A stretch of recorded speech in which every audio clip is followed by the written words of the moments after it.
So, yeah. How many times did I have to re-give a share for a webinar for the Muslim Institute because I forgot to hit record?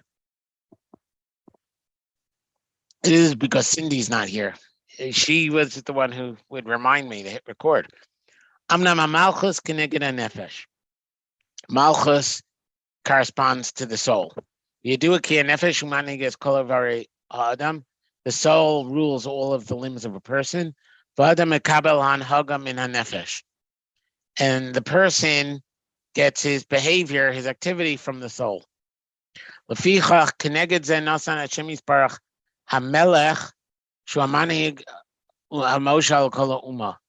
And therefore, Hashem gave us a king who rules and who give. Manhig means to rule, but he's using the word hanhaga, right, which defines the behavior of and rules the nation. Right? Hamanhig gives the nation behavior and moshel and rules it. Ve'ein haguf poel, the body doesn't do anything. Gama seichel eino poel, if the mind isn't doing it. Rak hapoel hu hanefesh poeles. Sorry, the guf is not the actor. The mind is not the actor. The soul is the actor. So when the body and the brain do something, it is the soul that is causing, there's the actor, and they're the acted upon, or the acted through. Ray Mishlei, so I guess it's a bit of a paraphrase. Leiv Melachim biyad Hashem. The heart of kings is in the hands of Hashem. Right? The melech is compared to the heart. Because that's where the living soul is.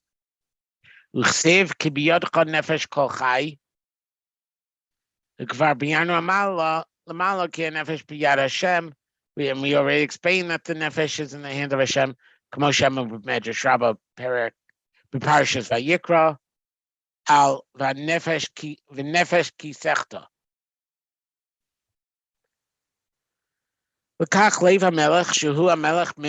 Therefore, when it says the heart of the king is biyad Hashem, it's the king of the king in a sense, the ruler of the one who rules.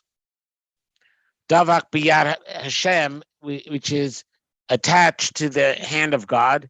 Kizeu kodesh hakadashim. The heart of the heart is the holy of the holies. Lekachu biyad Hashem, and therefore it's in Hashem's hands. That's Nemar. Cool, just saying. That's a pretty cool shot. The Od Nemar, and it says in Mishlei, Shemayim lerom, ve'eretz la'omek. Shemayim for its altitude, its height. Ve'eretz la'omek, and land for its depth. Ve'leiv melachim and cheker, and the heart of kings has no measure. Even though the sky is Shemaim is very high, and the earth is very deep. Since they're physical things, it has a limit and an endpoint, a conclusion. His buyer. The halev min halev, and the heart of the king, who's the heart of the nation, yesh lo mala nivdelis l'kamrei, is totally separated, totally distinct. Let's not use the word separated because we're still talking about Keser Melucha and not Keser Shem Tov. Totally distinct. L'kach ein lo cheker, and therefore it has no measure. Kolomar she'ein lo gavul. Which is, by the way, what he also said for Kesher Shem Tov, that it has no place. And now he's saying that, so the Melech, Melucha has the heart of the king has no Gavul. So it may be infinite in the sense of everywhere, not infinite in the sense of category error.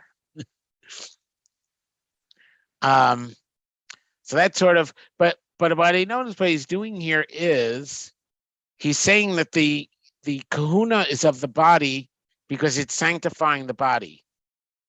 Malchus is the nefesh because it's not the soul. It's the soul's power to animate the mind and the body. It's not, in other words, the kahuna is not the body in and of the body. It's the body in and of its potential for holiness. The soul, the malucha is not the nefesh. It's the nefesh in and of its ability to drive the body. It's not really the opposite of what I was talking about. He's talking in different terms. I was saying, the body is this and the heart and the soul is that. He's taking something more nuanced. He's saying kahuna is the ability for the body to become holy. And malchus is the ability for the soul to run the mind and the body. It's not the soul. It's the soul's ability to run the mind and the body. And kahuna is not in the body. It's in the body. It's in the body's ability to be spiritual, to be kadosh. It's a much more nuanced approach than what I was running with. It also makes it harder to put a handle on. But I think that's what he's doing here. And that was a point that I was hoping to reach by 9:30. Anybody else have thoughts? Come on, give me a chance to drink my tea. I have one thought, and I missed some. I don't remember if it was last week or 2 weeks. I missed it a little bit. Have we ever defined, and maybe someone said this before tonight even, what exactly a keser is? We were discussing before what the keser something is. What is the keser?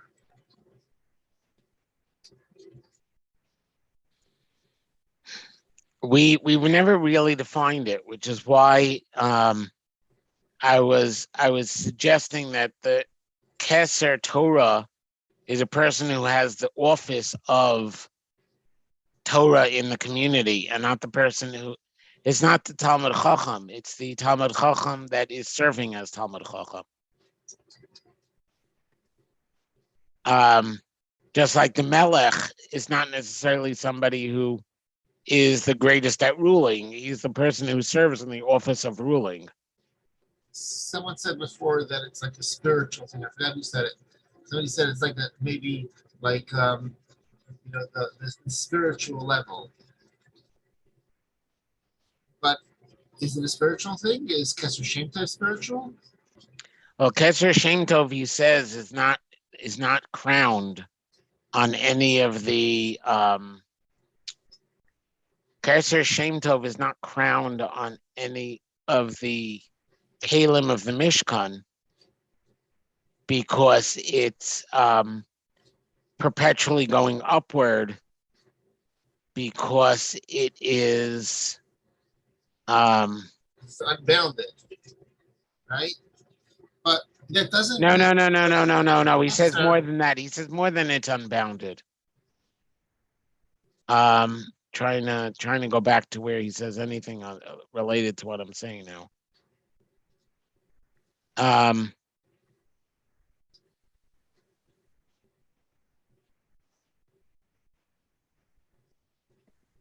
Kisharik Sarmamala Nimta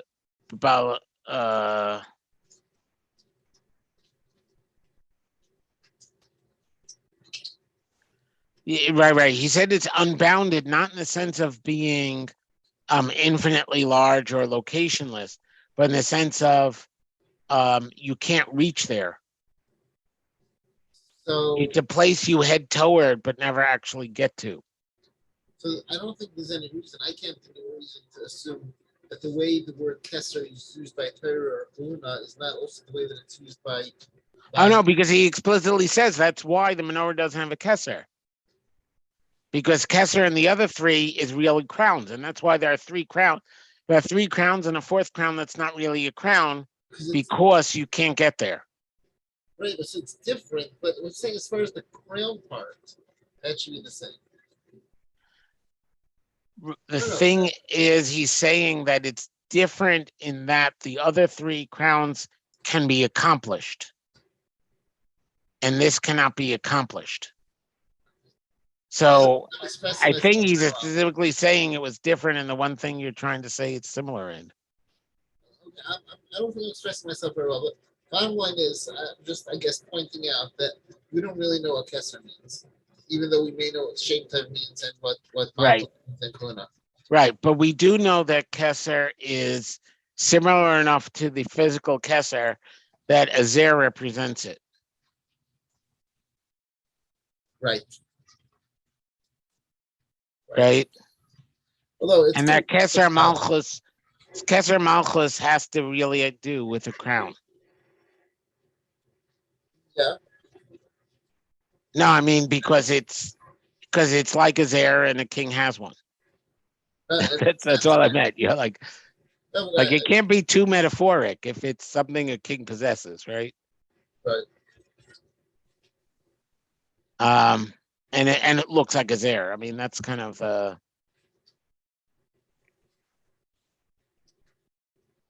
that's yeah.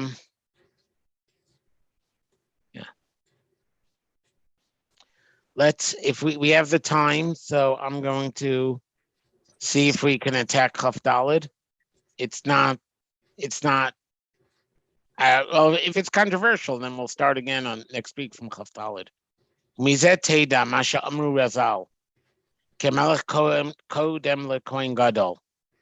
That in terms of honor, you give the king honor before the Kohen Gadol. So like if there's a limited resource or if there's an entourage, the king goes first. V'achacham kodem lemelech, and the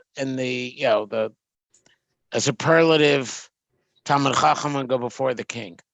V'davar zeh lefi seder malos madrigos hadvarim asher ilu shlosha keneged ba'adam. Kenegdam ba'adam. And that order corresponds to the levels of these three crowns in a person. Kenefesh ba'adam yoser min aguf. The soul is greater than the body, and therefore the king should come before the Kohen. Vaseichalu yoser elyon min hanefesh. And the mind is greater than the soul, which is what this was an idea we played with in the beginning. That the reason why the Aron was in the Kodesh HaKodashim, but the other two crown Kalim were in the Kodesh is because Torah, by giving you the ability to transcend, had more holiness than Avodah Gemilas Chasadim.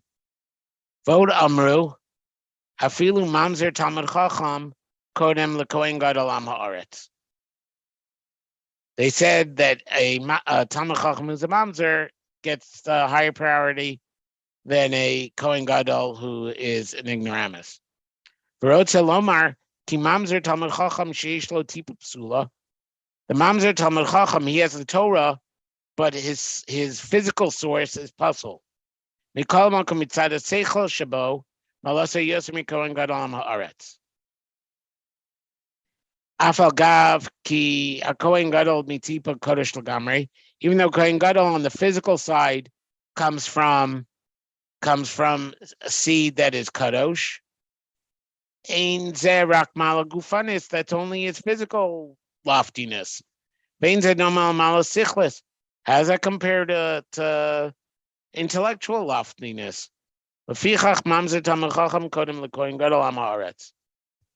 He's ranking the three kinds of perfection. The Kohen has less perfection than the Melech because the body is less lofty than the soul, and therefore even a holy body is less high of a perfection than a soul that is guiding the mind and the body. And the Talmud Chacham is higher than all of them because it's the mind that defines who you are. And therefore the mind is greater I mean, the debate about the mind defines who you are is not the Maharal on this Mishnah. It was the Maharal on our first Mishnah. But I'm Why do you applying think? it, assuming it's the same Maharal. What? Why do you think he specifies a Kohen Gadol who's a Nam Haaretz? Oh, What if he he wasn't doesn't. a Nam Haaretz? Wouldn't the Talmud Chacham still go first over the Kohen Gadol? Why does he need to be a Nam Haaretz? Well, I don't know, because if he's Or because married into once the you dress deal of in the shades Jews, of the gray, mamzer you can't. could. Sorry, what were you saying, John? Yes, because the mamzers you can't marry into the congregation of Jews, but Namarit certainly can. I'm not sure I'm understanding the question. It's contrasting the it's Mamzer.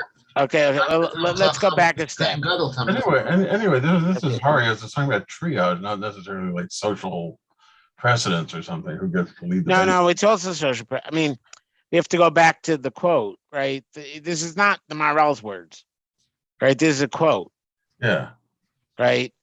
It's a quote in Harios, right. And Ari but is it's talking not about only in triage. triage. It's not only in triage. Okay. It's also like if you had if you had a single honor to, well, that is triage, but it's not only medical triage, right? It's in prioritizing resources in general. Yeah. Yeah, so I guess you're right. It is triage, but the word triage like had connotations that tripped me up. Yeah. But in any case, I think that the second you start dealing with grays, you could have a Kohen Gadol who is 3/4 of the Talmud Chacham, right? Maybe he ought to get priority because being the Kohen Gadol is enough to tip that difference. And if you take clear-cut cases, you're giving priority between the archetypes. And if you deal with real people, somebody who's a Kohen Gadol and something of a Talmud Chacham, you're already getting into gray areas to which to prioritize. In fact, the whole triage thing when it comes to saving lives ends up being irrelevant because the Rishonim throw in, well, this is what we do if all else is equal. Yeah. But since all else is never equal, right? We were discussing this on Avoda today, right? Does halacha allow you to give priority to the patient who's compliant? There's only one heart, 2 recipients on the list.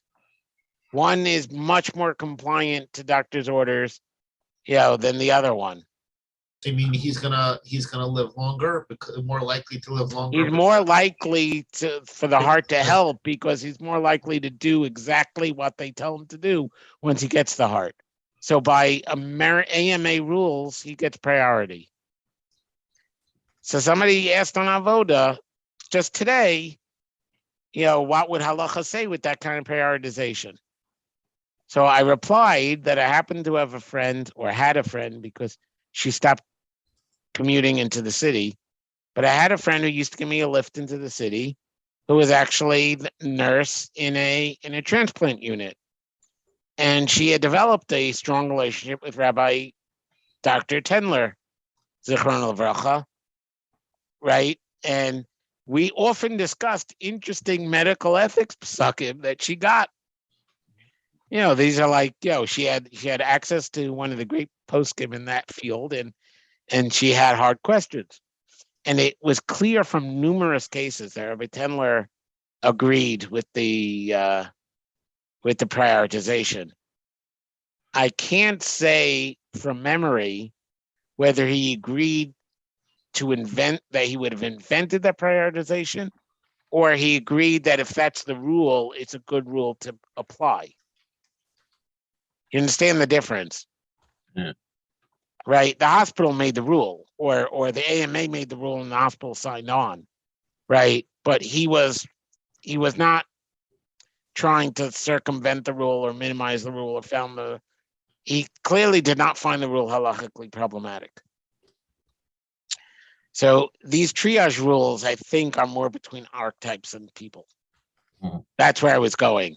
Okay. And so by making him an Amaretz, you have a guy who's pure Kohen with no Talmud Chacham. And the second you got a guy who's a Kohen and somewhat of a Talmud Chacham, he might outrank the Talmud Chacham, who's wiser but not the Kohen Gadol, because he represents Torah somewhat, and he has Kahuna. And now you got to start adding apples and oranges and decide what to do. Right. Which is why poskim get all that money. No, they don't get all that money, but that is why you need a posting, because nothing's ever as clear as the hypothetical, right? You know the difference between theory and practice? In theory, there wouldn't be a difference. Yeah. Ouch.